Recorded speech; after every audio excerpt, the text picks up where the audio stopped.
Okay, okay.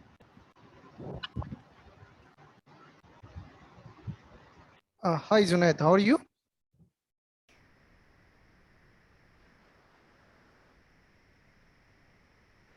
Junaid, can you hear me? I'm good. How about you? Okay, so your network seems very down. You can turn Yes, off I your can hear video you. so that your network may get better. You can turn off the video.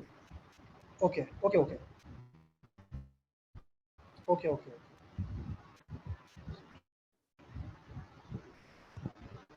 Is it better now? Yes, it seems better. Let's see. So Junaid, could you please tell Hello. me something about yourself?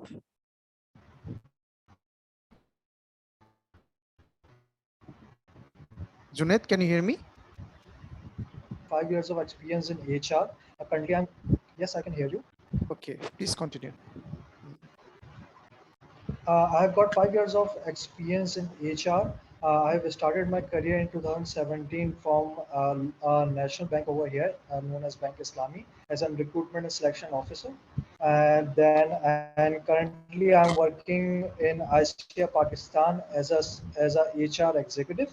I did my master's MBA from Bahria University, that too in specialization in human resource management. So currently, I'm looking after the operations side in the company, which more specifically includes about the data management with respect to maintaining employee data in the SAP HCM and the org structures and all the relevant things pertaining to employee and the data of the organization.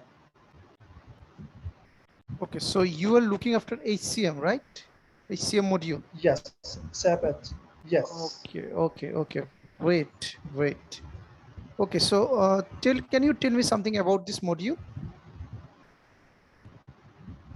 Well, what so far what I have been working, I am working on the different T codes. Like we have been maintaining the employee data in the PA30. We have been maintaining the org structure in PO13, in PO10. Apart from this, I also on the SF, and currently I'm also the part of a core member in implementing the Employee Central. Because currently we are changing our ERP, we are switching from SAP to Employee Central. So I'm also the member of the implementation of that core team.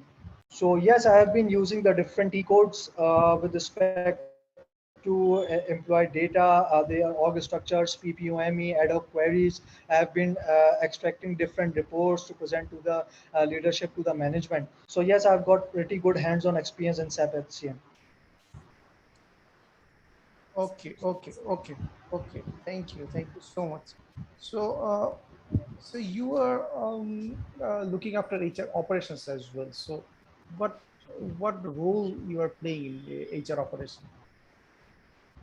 Okay, so basically my duty is since we are on the operation side, so I have been maintaining all the financial transactions plus all the actions which pertain to employees' life cycle. For instance, if there is a confirmation, so I will be executing that confirmation action on SAP HCM. So that is my responsibility, and I am the sanity checker that what data goes in the system and what and what addition of the whole the process of the whole SAP HCM, so that there is no I have been managing the record, keeping the things on the employee physical files. So I have been working as a gatekeeper because I have myself been executing all those actions in the system, and that at the end of the day we have been finalizing all the financials that have taken place at the end of the month, and then we forward those financials to the payroll team to execute the payroll and execute the changes that should reflect in the salaries. Okay, very good. So, can you tell me what are the different types of personal sub areas? Different type of personal save areas. For instance, we have got currently we have got like four personal areas, which says that we have got regular employees, we have got contract employees, we have got trainees, and that we have got the VIP scheme of the employees. The two fall in the same categories: the permanent, which includes the regular employees, and the VIP scheme employees. So we have got divided personal area into four things. Okay, so I would like to know what are the methods for reassignment pay scales. Can you tell me? Sharat, can you repeat the question, please? My question is, what are the methods of reassignment pay scales? Reassignment of pay scales. Yeah. Okay, so currently the pay scale, which basically deals with the info type 8. Currently we have got like a change in pay action, which basically take hits on only the two info types of the employee in the SAP FCM. One is on the action side and another on the employee's info type 8, which is the basic pay. So we basically execute the action on in PA 40. We have got like different types of actions. We have got like promotion actions, we have got like annual increment actions, we have got like annual pay scale increase actions. So we execute these actions according to the letters or according to the career progression of that particular employee, and that take place on the and the action hit take place on just only the two info types of the employee, that is on the action, that is info type 0, and on basic pay, which is info type 8. Okay, great. So can you explain success factor in SCM? Currently, what success factor we have been dealing with mainly is about the employer profile. What we want is that the details of employee which are currently in the system, that as it is, they should reflect on the asset, so that the employee can have a good picture that what exactly their data is being maintained by the by the HR or in the records. So currently, for improving that, we are currently implementing Employee Central, and what we are doing is we are giving employees the more autonomy, that they should themselves can change the data by providing the documents, the relevant supporting documents, and then the HR will work as just a moderator. It will only allow the workflows to execute, and the system and the data will get updated accordingly. Okay, Junaid. So you are in this profession since last 5 years. So far, I have got to know. So do you feel that you have chosen the right career? What do you think? Initially I started as a recruitment and selection. I was part of the recruitment and talent execution team. Then I slightly got shifted towards the operation side, which I really enjoy working. And that too, in the operation side, I feel like due to modern era, there is more scope in being in getting the process like more aligned and more towards the digitalization. There are more electronic portals coming in the system. The process are getting more automated. We are like using different tools, different portals. We have got like SharePoint portals. We are working on the SharePoint portals. We are also aligning the SAP data on the SharePoint portals as well. So I think it is more interesting to me.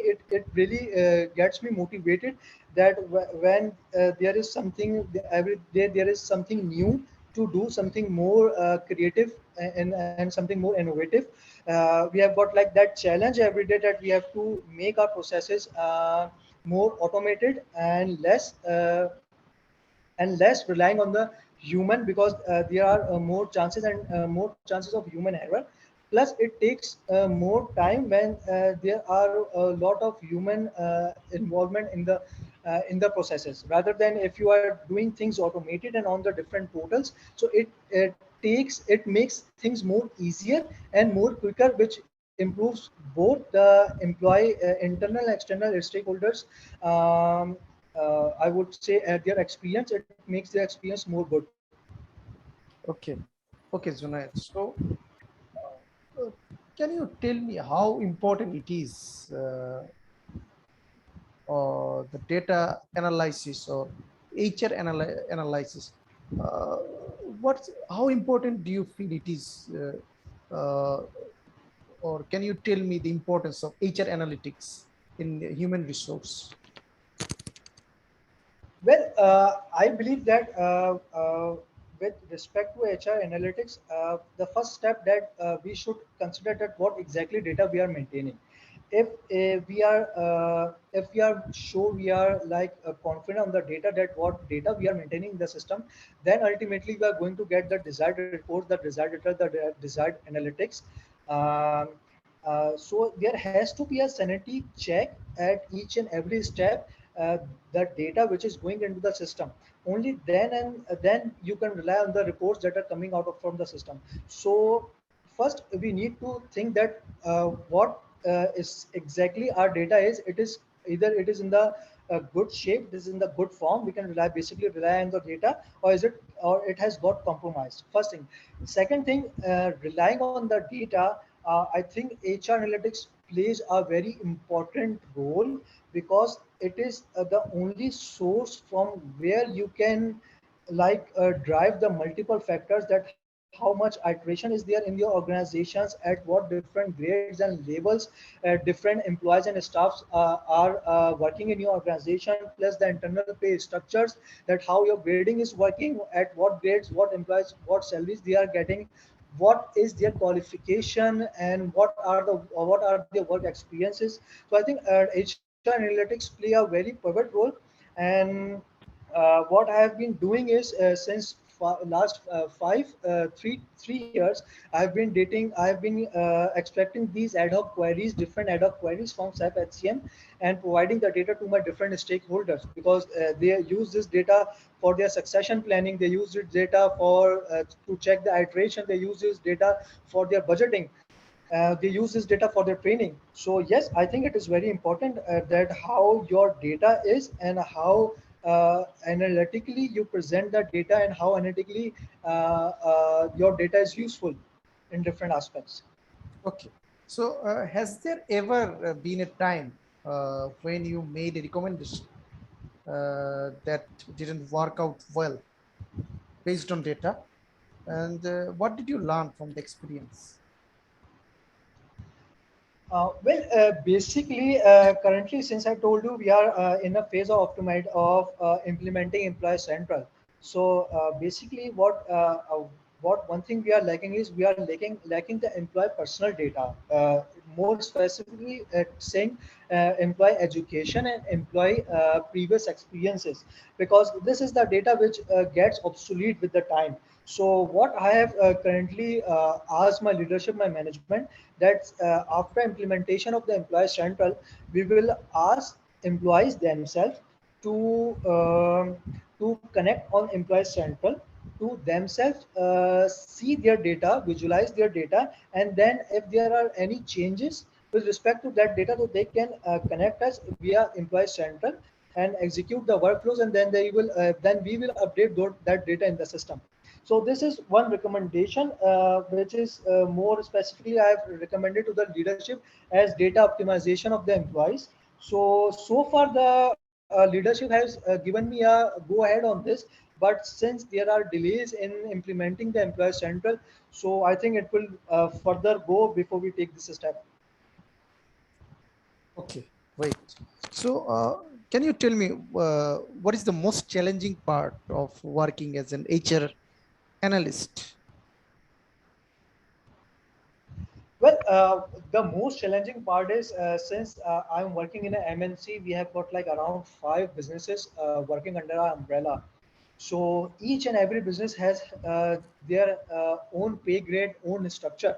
So whenever there is any execution of certain actions which we need to execute in the data, so there is a different challenge. Each and every case needs a different set of treatment, different set of I would say observation, that how that particular thing will get processed in the system.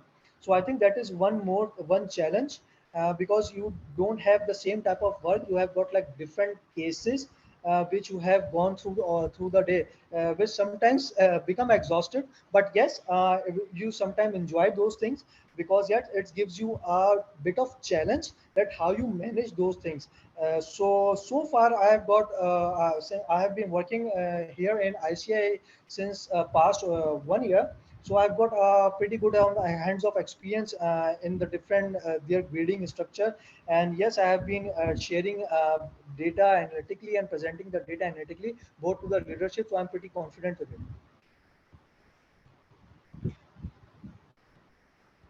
So can you just mention what are some important analytics you have worked with as an HR analyst? Well, basically, currently what we work is we really work on the iteration, that what iteration was there in this month as compared to the previous months in the past years. Basically, we work on this. Plus, apart from that, what analysis we have been doing is we have been saying that we have been working on the internal parity, that what at different grading structures, what salaries each employee is getting at what grades, and how we need to work around for on our internal parity, and how we need to work on the succession planning as well. Plus, we have been sharing data and presenting data on the, because we have made pretty much efforts by marking staff on the sales, non-sales features, and marking them on the technical, non-technical side. So have been sharing that data as well with the training, that what staff need, what type of training. So I have been working on the data with the journalist as well. I have been working on the data with the rewards as well. I have been working on the data with the training side as well. Okay, so let me ask you some question related to training. So, Sure. how do you determine the needs of training? How do you understand that the particular person needs training? Okay, so basically we have got our specific set of we have got a different department for learning and organization development, which basically breaks the employees into different sets, and on basis of those sets, they drive that what specific employee, what is their qualification, what are their certifications, and based on that, where the organization want to see them, and on and making and including these features and determining these features, we used to make the training plans for the different organizations. This is basically for the succession planning, and for the trainings which are more general. The business side used to give us the selection and the criteria, because it involves a lot of budget, so we charge that budget to the business. So business specifically and basically nominate those employees, and we provide, and from that pool we select a specific sample of the employees, more specifically those which we really think the HR think that they need the training, and then we train those employees. So basically where we come into play is we basically share the data with respect to their last qualifications, with respect to what they were working, what position titles they were working previously, and what position titles they are currently working on. So we basically provide that data to the training, and then we work collaboratively. Okay, so how do you determine relevancy when reviewing information you gather from various data sources? Basically what basically I'm maintaining is I'm maintaining the two aspects. One is the employee master data, and plus the org structure, the organizational data. Hmm? So the two sources from where data really comes is one from the employee itself, and other one is from the HR. So the data which comes from the HR really relates to the structural data, because they are like cases of confirmations, promotions. So we have to process those cases in the system. On the other hand, the data which comes from the employee is basically the employee personal data. It's like their cell phone numbers, their email IDs, their different unique IDs which we incorporate in the system. From there, they can access to different portals. So basically, we have been more lenient on the data which comes from the employees, because that is data which has a very low or minimal impact on financials.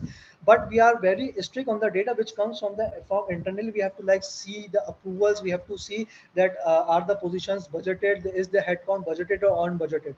So the data which comes from the internal stakeholders from different HRs, like from the trainings, from the onboarding side, from the different HR journalists or HR VPs. So we scrutinize that data more strictly rather than the data which comes from the employees. Okay, okay, Junaid, very good. Thank you so much for your nice answers. So, Junaid, how do you feel about working under pressure? Well, I think working under pressure, I don't have that much. I don't really take pressure on myself because I know that ultimately at the end of the things needs to be done and managed by myself. And if you are like um, really good at the concept, you have like really good grip on the system. You have got right really good grip on the things which you are doing. You have got you know the how the policies work. You know how the processes work. So then I think being under pressure or meeting the strict deadlines is not something which I worry because I always have having that habit uh, to I have always got that habit to deliver on the timelines. And plus, if there is anything which is like cannot be delivered on the on the specific date or on the specific timelines. So yes, you can negotiate by giving the reason, the specific reason that this is the something which is not in our control and it is not manageable. So yes, working under pressure is not a problem for me. Okay, so Junaid, do you feel you have a weakness, and what initiatives you are taking to improve your weakness? Well, I think the one weakness which I really have is I'm a bit on the downside when it comes to networking. So at current point of time, I just had this discussion just today with my land manager as well. What plan I have decided is I have made a particular schedule where that's I'm telling from the current job that where I will meet the different business managers and different business managers plus the different managers, the different HODs of the different departments. And what I have plan is that I will introduce myself once again and will take the business acumen from them that what specifically and basically businesses and how they execute the operations and all the things in the business and how actually they run the business. So yes, this is something which I have been working on, which I have just started working on, and this includes a lot of one-on-one meeting and one-on-one session with the different stakeholders, which I deal uh, uh, which I deal on the daily basis, but not on the different lines. Do you feel that an HR professional should be extrovert? I think it depends according to the situation. I really think that when you are in HR, you always have to keep in mind that there is something with respect to confidentiality and integrity of the data. Because when you are in HR, you have got like a you really know what it's exactly going and happening in the organization. You really know the salaries and the financials of any companies are like very confidential. So no matter if it's your social circle, informal circle, or any circle, or any colleagues where you are, you always have to be more cautious of what the things you are saying about the organization. Because I have in the past I have experienced that people comes to the HR professionals, they tend to create some certain bond, they tend to create network just to get the insights that what is basically happening in the organization, what grading structures and what all and this and that. So you really have to be cautious at each and every level and at each and every social gatherings, that what exactly you have to say and what exactly you have to retain at yourself. So I don't think you have to be like extrovert uh, at each and every time. I think you have to be more strategical, and you have to more focused that what exactly and specifically you are saying about the organization. Okay, Junaid, thank you so much. It was really nice talking to you. It was an Thank you excellent so much, Adam. conversation. Okay, Junaid. So, as you know, this is a very initial part of this interview process. So, if you are shortlisted here in this round, then you will be contacted for the second round of the interview, and that will be final. Okay. So, I wish you a very good luck for the next round. Okay, Junaid. Thank you so much, Shadab. Thank you so much. Thank you so much for your time and thank you so much for this opportunity. I would be really looking forward to hear from you again. Okay. Thank you. Take care. Bye. Thank you so much. Take care. Bye.